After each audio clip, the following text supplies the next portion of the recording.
Pada tanggal 10 November 2008, tentunya rakyat Malaysia masih mengingati peristiwa himpunan besar-besaran.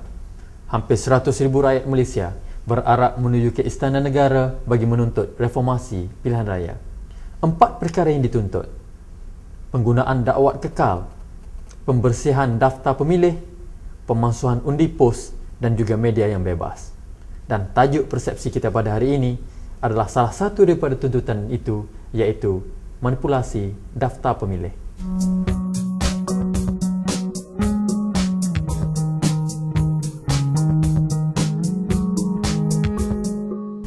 Assalamualaikum, salam sejahtera. Bersama saya Muhammad Nazri Abdullah dalam rancangan Persepsi, iaitu sebuah rancangan bual bicara terbaru terbitan TV PAS dan juga dengan kerjasama Harakah Daily.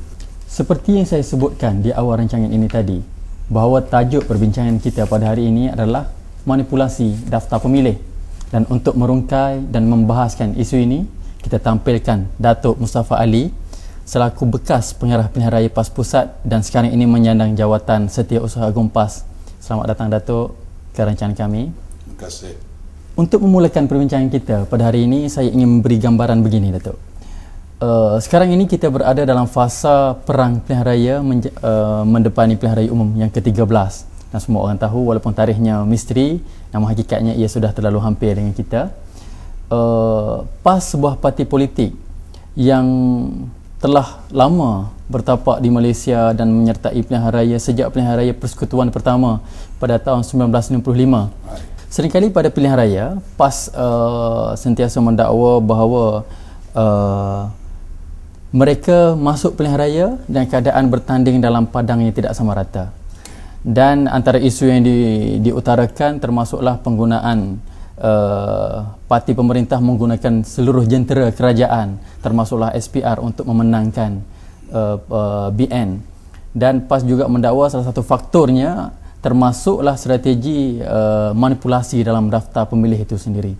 Dan selaku orang lama dalam PAS ini, bagaimana Datuk melihat isu daftar pemilih ini sebenarnya? Okay, terima kasih Nazri. Assalamualaikum warahmatullahi wabarakatuh.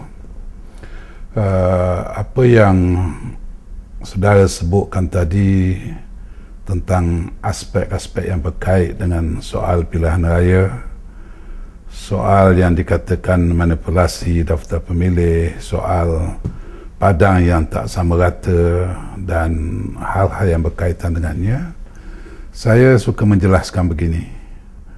Pertama, kalau kita bercakap tentang demokrasi dan pilihan raya itu satu ciri yang terpenting dalam sistem demokrasi, maka apa yang diperlukan dalam perjalanan pilihan raya ini ialah suatu yang selalu kita katakan, iaitu free and fair election, yang bermaksud bahawa pilihan raya itu mestilah adil, mestilah saksama, mestilah telus.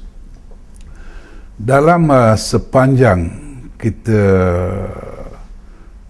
mengambil bahagian dalam pilihan raya sejak daripada pilihan raya yang pertama tahun 50 sampai sekarang, sebenarnya dikira pilihan raya yang pertama itu 59 sebenarnya. Jadi sampai sekarang ni sudah yang ke-12, jadi yang ke-13.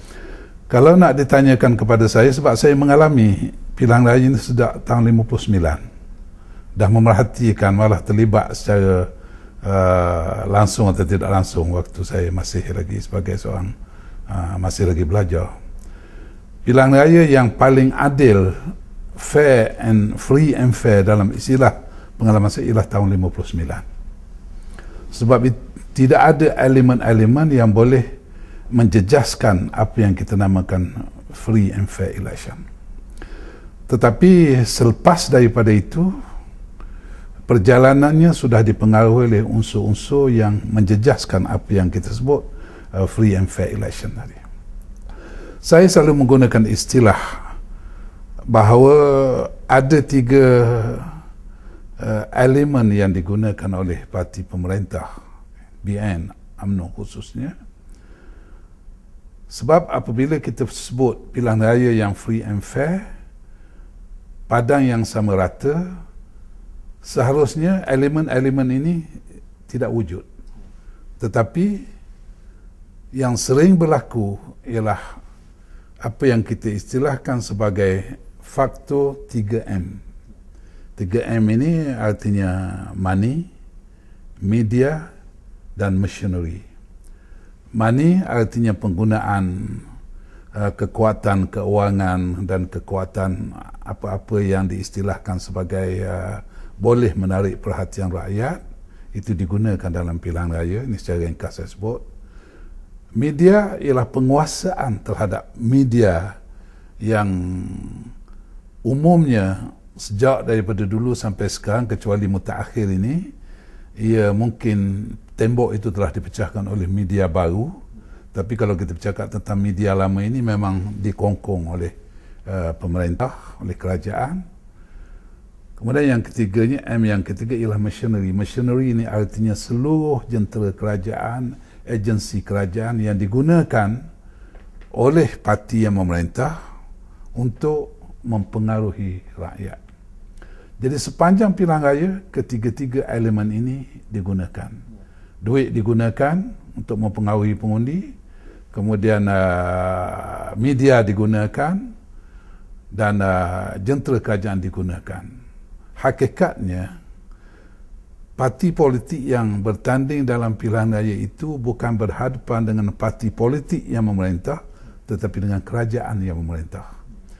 Dari sudut padang yang sama rata sudah tidak wujud sebenarnya dalam pengertian yang sebenarnya.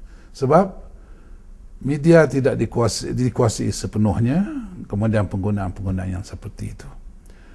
Kemudian ditambah dengan soal dikatakan soal pendaftaran pemilih yang diragui, dan ini berlaku dalam pilihan raya.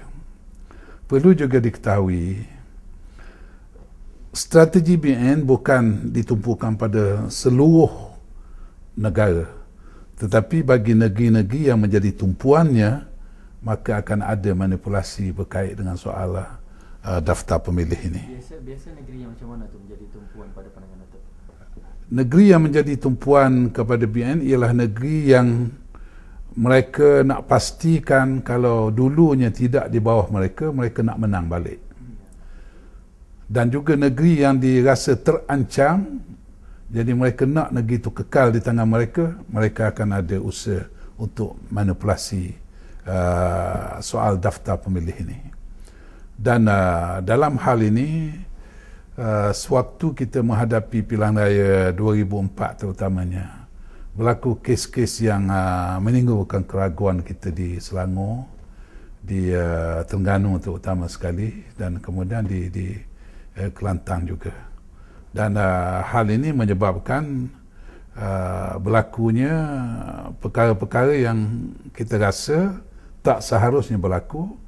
Dan saya boleh mengatakan bahawa ini boleh berlaku kerana adanya kerjasama di antara SPR, orang-orang tertentu dalam SPR, bukan institusi itu seluruhnya, tetapi orang-orang tertentu dalam SPR dan orang-orang tertentu dalam KDN. Bukan seluruh KDN itu, tetapi orang-orang tertentu dalam KDN itu. Dan selepas daripada pilihan raya 2004, kita dapat kenal pasti orang-orang ni. Sewaktu berjalan, memang keadaannya berlainan. Mungkin kita akan pergi lanjut barangkali soal 2004 ni. Ya, insya-Allah. Mungkin kita melihat yang terbaru, Datuk. Ada dua isu yang terbaru yang dilaporkan media, iaitu yang berlaku di Hulu Selangor dan juga yang terbaru juga di Kota Raja, di mana di Hulu Selangor dikatakan permohonan untuk pemberian hak kerakyatan sebanyak 2,000, katanya hampir 2,000 kepada KDN permohonan itu. Dan yang kedua di Kota Raja, penukaran alamat tempat mengundi, warga Sabah mengundi di Kota Raja. Bagaimana Datuk melihat kesan ini? Adakah tumpuan sekarang ini BN berikan kepada Selangor untuk merapas Selangor ini? Dalam peringkat yang awal sebenarnya saya diminta dulu saya ingat dalam 2009 saya mengisi satu slot yang berkait dengan soal politik dan pilihan raya di Selangor. Seawal itu saya sudah mengingatkan kepada pimpinan dan petugas kita di Selangor supaya memerhatikan strategi yang mungkin dilakukan oleh BN. Jangan sampai berlaku apa yang berlaku di Terengganu tahun 2004. Saya sudah mengingatkan itu. Sebab Selangor menjadi tumpuan BN untuk merampas balik kerana beberapa sebab. Selangor negeri yang paling maju. Selangor dari sudut industrinya hasil yang paling besar.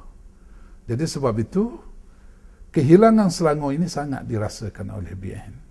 Dan oleh kerana itu mereka akan berusaha untuk merampas balik Selangor di samping negeri-negeri yang lain lah, tetapi Selangor antara negeri yang menjadi tumpuan.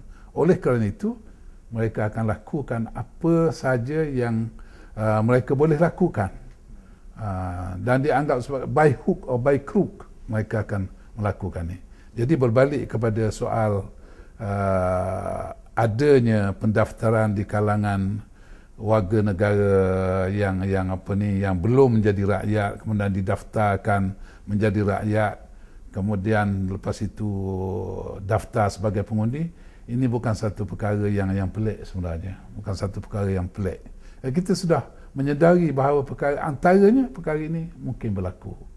Dan kemudian perpindahan daripada mungkin yang dikatakan rakyat yang mempunyai alamat Sabah pindah di Kota Raja, itu suatu yang telah berlaku pun sebelum ini, dalam pilihan raya sebelum ini. Jadi